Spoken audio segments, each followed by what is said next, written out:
ఏదైతే పోసాని కృష్ణమురళి కావచ్చు వీళ్ళందరూ కూడా ఇప్పుడు శుద్ధ పుస్తలాగా మాట్లాడుతున్నారు. వాళ్ళు మాట్లాడినవన్నీ కూడా మీడియాలో ఉన్నాయి.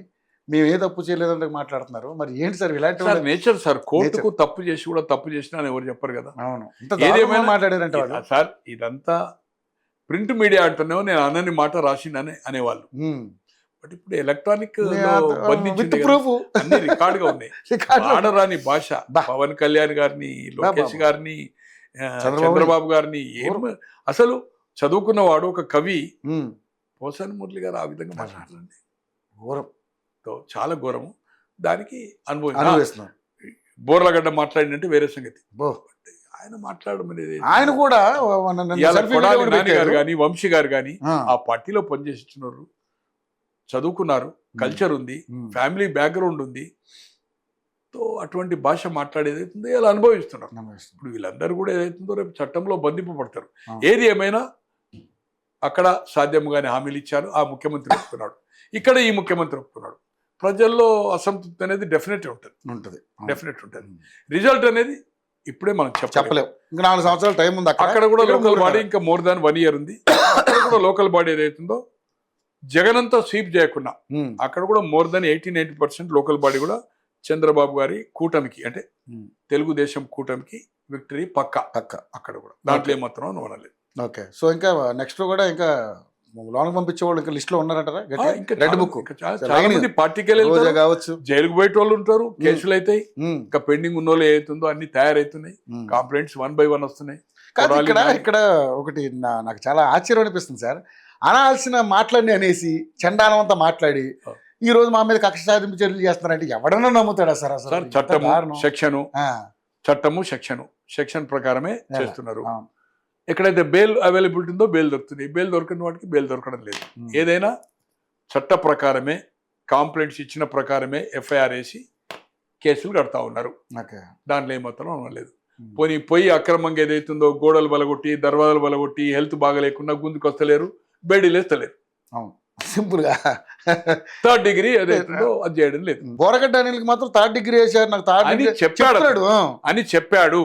ఎక్కడ దానికి సాక్ష్యం లేదు. ఆయన చెప్పాడు. ఆయన అబద్ధాలు చెప్పడం అలవాటు మామూలుగా కదా. కూడా చెప్పాను కదా మీ ఇంటర్వ్యూలో కూడా, నన్ను కూడా దూషణ పర్వం చేస్తే నేను కూడా నా కొడక వచ్చేస్తా, నువ్వు గుంటూరుకు నేను తెలియదా అంటాడు. అరే బోర్లగడ్డ అనేట నాకు తెలియదు, నేను తెలియదు, నువ్వేందో నాకు చెప్పు, నిన్ను తెలుసుకోవాల్సిన పని లేదు, నువ్వు ఫోన్ చేసింది నాకు, నువ్వు నీకు అంటే ఆయన ఏం చేసిందంటే నేను తిట్టడం స్టార్ట్ చేసి, నేను అరే నా కొడక నేను గుంటూరు పొద్దుగాల వరకు వస్తా, నీకు భార్య ఉంది పిల్లలు నట్టున్నది, అమ్మ ఉంది, 2వ ఇల్లో 3వ ఇల్లో అని చెప్తున్నాడు. నాకేది లేదు, అమ్మ నాన్న లేరు, పిల్లలు లేరు, భార్య లేదు, ఓల్డేజ్ హోమ్లో ఉంటున్నా, రెడీ పొద్దుగాల వరకు బస్సు ఎక్కి వస్తా, నువ్వు ఏడికి రమ్మంటే ఆడికి వస్తా అన్నాక తిట్టుకుంటూ నేను పెట్టేసిన తర్వాత ఏమైంది, మెసేజ్ పెట్టాడు, అరే నా కొడుక ఒక అయ్య ఒక అవ్వకు పుడితే అనేది ఏదైతుందో పెట్టాడు. నేను అవ్వ అయ్యాకైతే నేను పుట్టినా లేదా అనేది ఇడిచిపెట్టు, ఒక అయ్యకు అవ్వకు పుట్టలేదా, నేను వస్తా అంటున్నా, నువ్వు అడ్రస్ పంపు,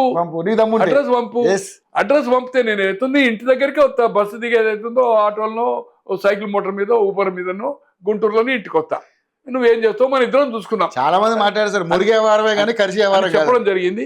ఆయన దాంట్లో నా దాంట్లో డిలీట్ అయింది. ఏదైతుందో నేను మొన్న బాబు గారు కలిసినప్పుడు కూడా ఓపెన్ గా సెక్రటరీలో చెప్పిన, మా కన్వర్జేషన్ ఇట్లా నడిచిందంటే చంద్రబాబు గారు ఏమన్నా తెలుసా, ఇంకా ప్రకాష్ రావు గారు ఇంకా మీ ఫైర్ పోలేదు కదా అన్నాడు.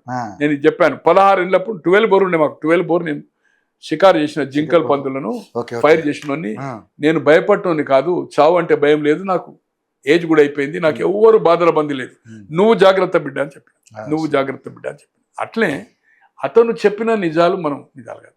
ఈ రోజు ఏదైతుందో ఎటువంటి లాంగ్వేజ్ చేశాడు, అనుభవిస్తున్నాడు. మీరు మంచి మాట అన్నారు, చదువుకున్న వాళ్ళు అంతే, చదువుకోలేని వాళ్ళు అంతే. ఆయన కూడా చదువుకున్నోడే, కానీ సంస్కారం ఆ లాంగ్వేజ్ తోటి ఏదైతుందో ఆ హైప్ క్రియేట్ చేసుకొని ఆ సీడీలు పంపి రికార్డ్ చేయడం అంటే బ్లాక్ మెయిల్ అన్నట్టు కదా. అవును, ఇప్పుడు నేను మాట్లాడితే రికార్డ్ చేస్తాను, తిట్టినే రికార్డ్ చేసి నువ్వే రిలీజ్ చేస్తున్నావు ఏకపక్షంగా, మీడియాకి పోతుంది.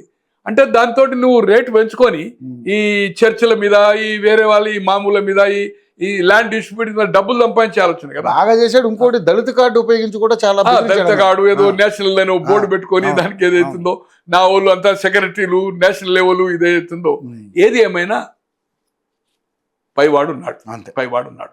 ఏదైనా ఎవరు చేసుకున్న పాపం మనకైతే అతిగా ప్రవర్తించాడు. ఎస్ అనుభవిస్తున్నారు. దాన్ని ఆయన ఎంకరేజ్ చేసిన వాళ్ళు కూడా కొంతమంది ఉన్నారు, సజ్జల్ లాంటి వాళ్ళు. దాంట్లో ఏమాత్రం అనుమానం లేదు. అజ్జలేండి సార్, సాక్షాత్తు ముఖ్యమంత్రి, మాజీ ముఖ్యమంత్రి దాంట్లో ఏమాత్రం సజ్జల ఇటువంటి వాళ్ళని ఏదైతుందో ఆయన కొడుకు ఈ వీళ్ళు ఏదైతుందో ఎంకరేజ్ చేశారు. ఈ రోజు వాళ్ళ కొడుకు కూడా కానీ ఎవరైతే చేసిండో దాన్ని శిక్ష అనుభవించక తప్పదు. వాళ్ళ సన్ కూడా పోయిండా లేకపోతే పోవడం ఖాయం. సోషల్ మీడియా ఇష్యూలో ఎవరు సజ్జల కృష్ణారెడ్డి గారు ఇన్ఛార్జ్ ఉండే కదా, వాళ్ళ అబ్బాయి Bhargav. Thank you sir, thank you so much. మరిన్ని అప్డేట్స్తో మళ్ళీ కలుసుకుందాం సార్ తప్పకుండా. థ్యాంక్ యూ గోనె ప్రకాష్ గారు.